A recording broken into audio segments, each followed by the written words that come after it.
My best buddy Rick and I were out hunting when we suddenly heard some strange noises. After looking around carefully, I spotted an elk. Just as I was about to take the shot, his son Carl started walking slowly toward the elk. This was his first time seeing an elk. To satisfy his curiosity, we stayed put and watched him walk toward it step by step. But just as he got close to the elk, an accident suddenly happened.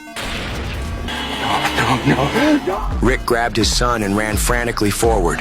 If he doesn't get treatment soon, he's going to die. At that moment, Rick turned back and shouted anxiously, "How far? How far? That way! Hey, Herschel! Talk to Herschel, he'll help your boy!" This guy next to me is called Otis.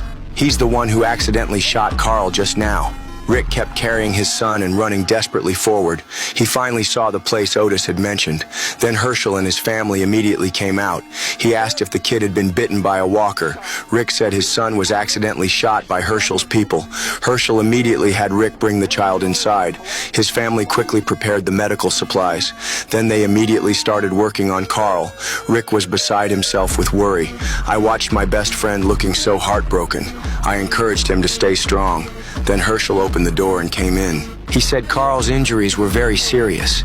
He needed surgery as soon as possible, but they didn't have the medical supplies needed for surgery, since Carl might need a blood transfusion at any time. Rick had to stay here at all times.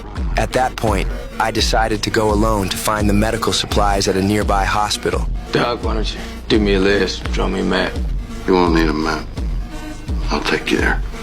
Ain't but 5 miles. Otis, no. Honey, we don't have time for guesswork, and I'm responsible.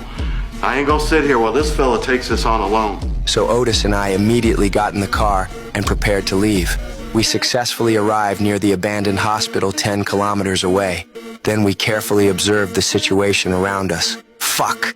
There were countless walkers here. The entrance was also occupied by a group of walkers. We couldn't get through there at all. Night was about to fall. I quietly crawled into a police car.